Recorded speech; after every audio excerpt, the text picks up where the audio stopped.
So I'm on the phone with Jon. He's another musician that reached out about the current interview session. So I'm going to go ahead and give him the chance to introduce himself. Hey, my name's John. I live actually in Fishers, Indiana, which is right outside of Indianapolis.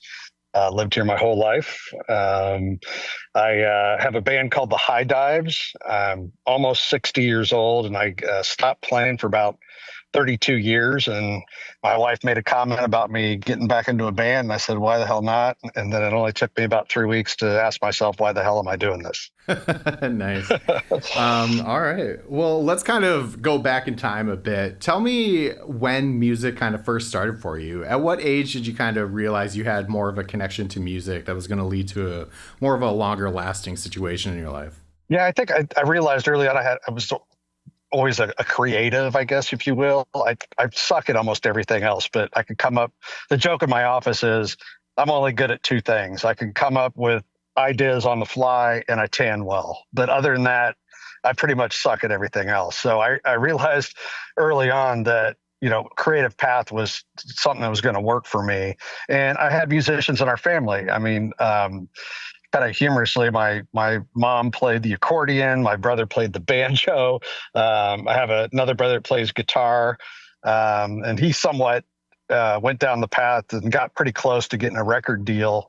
Quite a bit older than me. He's like 17 years older than me, so he was very much a father figure to me, and I always looked up to him. And so just following in the musical footsteps was pretty easy to do. Okay, so once you kind of figured out that that was going to be your path, how did you kind of land on the instrument that you wanted? Did you go through like a series of instruments and then you kind of figured out which one was the best fit for you, or did you kind of know right off the bat what you wanted? Yeah, it had to do with giving me a better chance to pick up chicks. So I mean, like every other kid, I started out, I played the violin, and then, one of my best friends at the time, when the band thing rolled around, switched to clarinet. And then I played that for several years. And it took me till my freshman year in high school to realize that, I wasn't going to pick up any chicks playing the clarinet. So I jumped over to drums because it was something my band director let me do. I was always fascinated by them. I didn't know how to play at all. And he put me on a bass drum for our marching band. And that was pretty significant. I know marching band, for a lot of people, they think are kind of corny, but we were pretty good. We won state 3 years in a row, and it was pretty intense as far as learning music and performing, and got really kind of tied in or got exposed to, what excellence meant, like really working hard and that type of thing. But I carried the biggest bass drum in the state. And we used to do all kinds of parades and shit. And it was kind of funny because at that time I was really skinny and scrawny.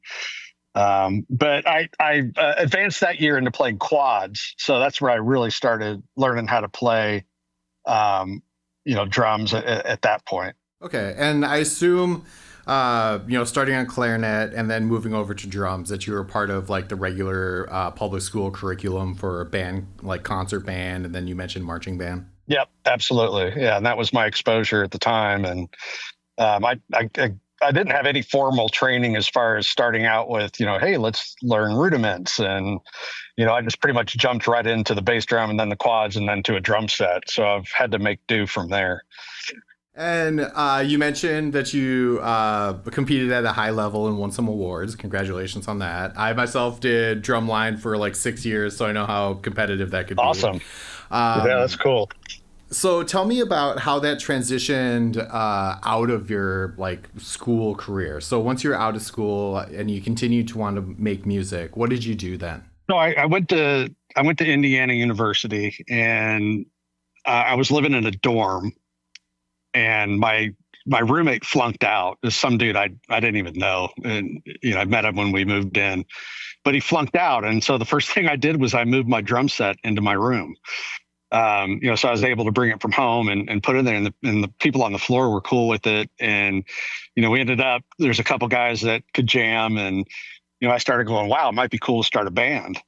And knowing nothing about starting a band at all, or what it took, or, what people liked, or how to perform, and, all that. So, but we went for it, and I ended up starting a band called the Angry Neighbors. And we had, at that time, it's pretty unusual. We had two gals and a male lead singer. So we had three lead singers basically, which allowed us to touch on some pretty interesting songs that no other bands would really do.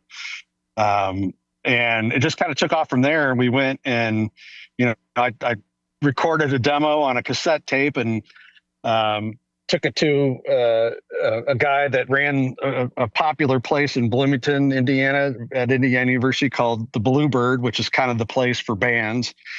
And, he called us up and said, "Hey, you want to open up for so-and-so?" I'm like, "Okay, hell yeah."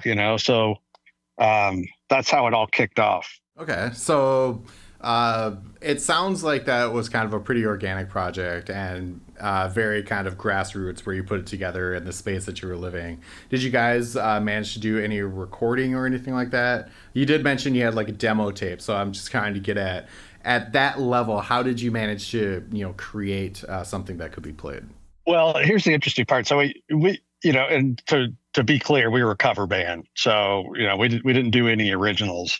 But towards the end of it, well, I'm a little bit cart before the horse here, but I ended up dissolving that band and starting another band called the House Marys, and we were more serious, and we were working on some originals along with doing our covers. But we were the first band I had was like all fun, B-52s and stuff like that, and a lot of Talking Heads. And the second band was all 90s serious, Chili Peppers, Smashing Pumpkins, Jane's Addiction.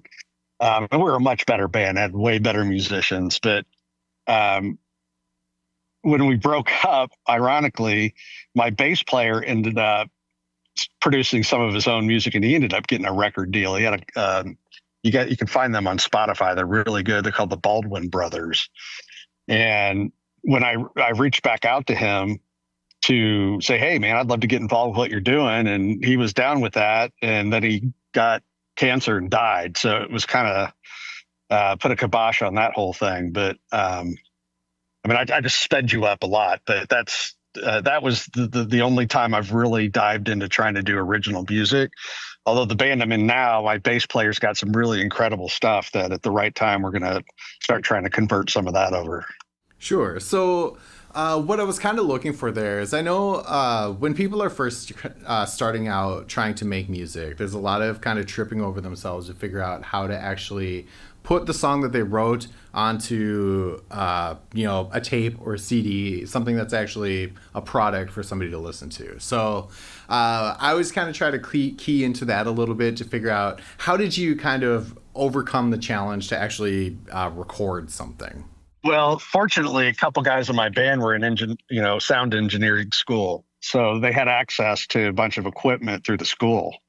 So we were able to tap into all of that, and I had no idea what I was doing back then, but they did when it came to sound. So we're putting it on cassette tape when we first did it. So I mean, how good can you get? But it was good enough, I guess, because it opened the door for us. Yeah, at least you had the the environment that it was possible to do something in. That's great. Yeah, I thought it was cool shit too, because I'd have my my drums in its own room, and they would talk to you through an intercom. And I'm starting to think of myself like some of the videos that I've seen on MTV, where they're like in a studio recording. And so, I mean, it was a little taste of that, and it made you feel pretty special doing it that way. Yeah, that's awesome. So you mentioned that you did kind of catch us up to kind of where you're at now. So tell us about the project that you're working on now. What is it, and what are you guys up to? Yeah, it's kind of a continuation of me just wanting to, get something out of my head and on paper, so to speak. So, back when I first started, sorry not to go back, but this is pertinent to today. I had a mentor that kept telling me that you can't play all songs. You have to get a niche when you're doing cover music, right? You have to get this niche that people will dig. Otherwise, you can't make everybody happy.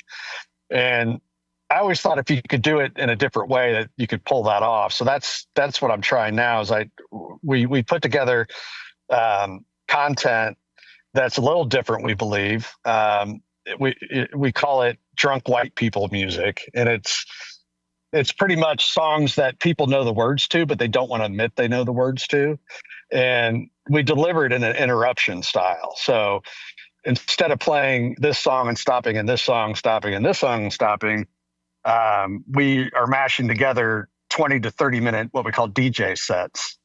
And so each song will consist of 6 to 10 songs, but they'll be mashed together, not necessarily like a mashup to where you're playing two different songs at the same time, although we have a little bit of that, but it's more of we're going to interrupt this song with something else and it's going to kind of blow you away because it fits right in, if that makes sense. Yeah, absolutely. It's like the weird internet mashups you see of lyrics from one song over another song, except you're doing one song to another song. Pretty much, but maybe keeping the same, vibe throughout the whole thing. Like we do romantics talking in your sleep, and we do that, that groove. And then all of a sudden we go into afternoon delight. And it just completely blows people away because it's like, holy shit, first of all, I can't believe you're doing that song. And second of all, I had no idea that was coming up, so and then we put on a big stage presence too. So I get all this hokey stuff on stage that surprises people. We do car wash, and in the middle of it, when we're going to like this long jam, all of a sudden these two 10-foot blow up guys, the ones you see at car lots, those glowy guys that, blow all around. We have two giant ones that go up on stage right in the middle of that song. So we have a bunch of shit like that we're doing to just help put on a show.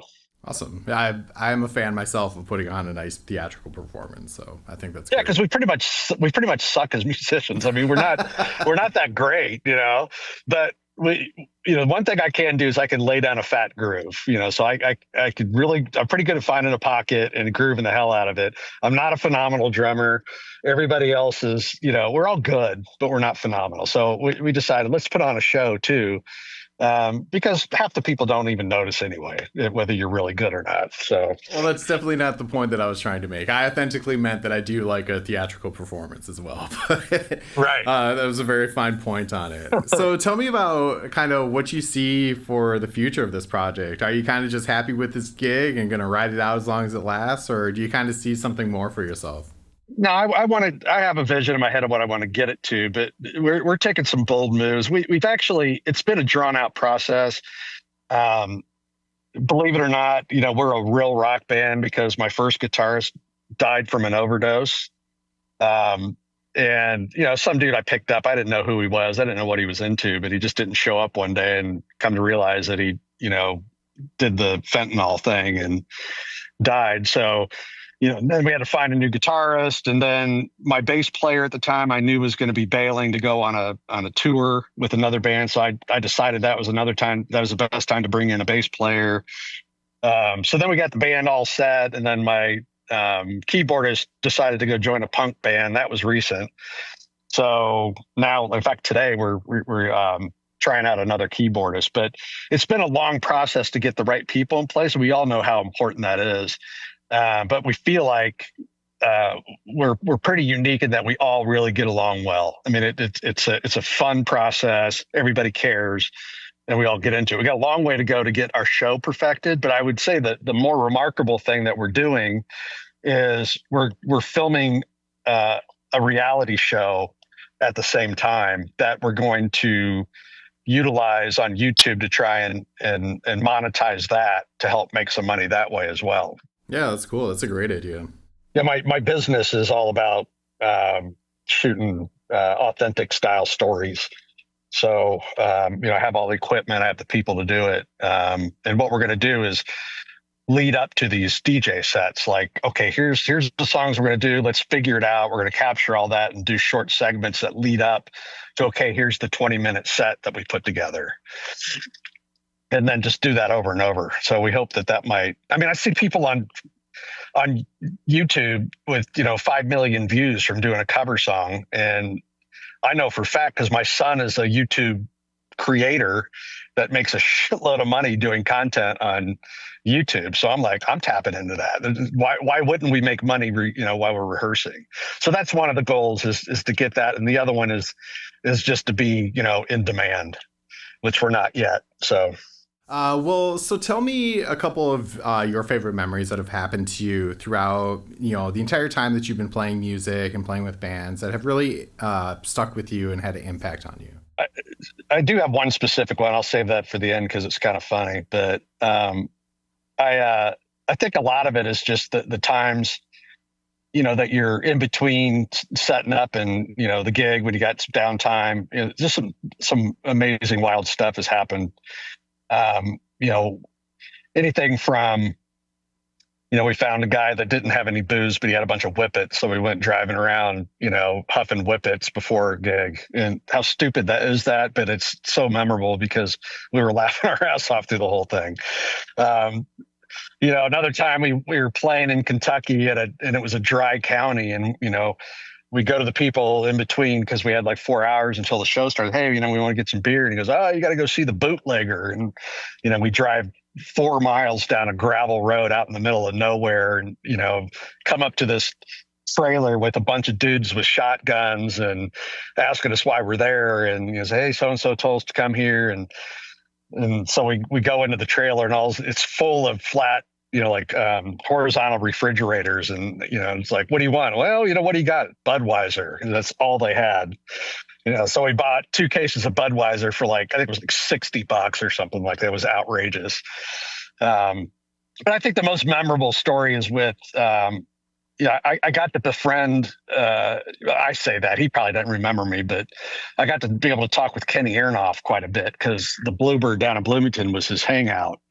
And I would look at him as kind of a mentor, like, "Hey, this, or how do I do this, or whatever." And I came to him one day, and he goes, "What's wrong, man?" I go, "Man, my band is they're all over me. They're all pissed off at me because they think I play too loud." And they're like literally pissed. It's like, I don't know what to do. I start jamming, I start getting into it, and and I do. I'm typically a loud player because I like to bang the drums. And I go, "What do you think I should do?" And he has a beer in his hand. He takes this big long swig off his beer, and then he goes, "Fuck him." And that was it. And I was like, "Oh, kick ass." Kenny Aronoff, the drummer for John Mellencamp, just told me that it was okay to tell my band to fuck off. So that was a big moment for me just to get that advice from him. All right. Well, so where can people find your band and check out the stuff you're doing, and then check out, once you start releasing the episodes of the little kind of day-to-day documentary you're making? Yeah, our website is thehighdives.live, and High Dives is HIDIVES, so it's thehighdives.live. And we don't have much on there right now because we're getting going pretty much. But there's a demo on there. We're getting ready to do another one.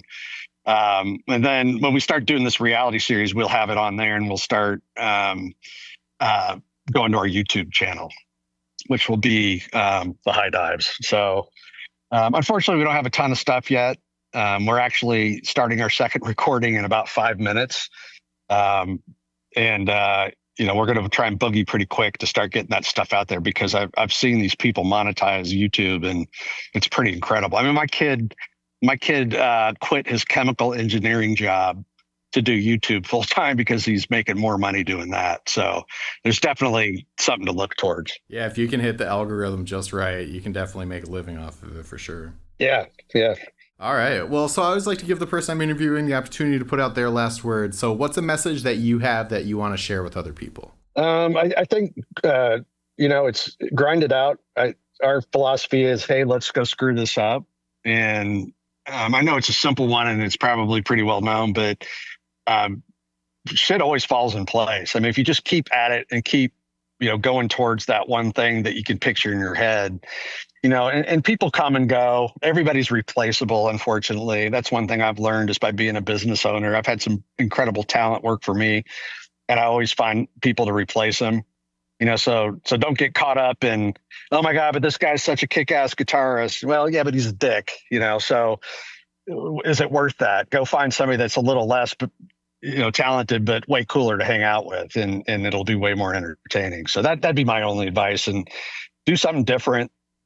Don't do what you think everything, what everybody wants. Just do something that is going to wrinkle some feathers. And I think that's what tends to get people to pay attention.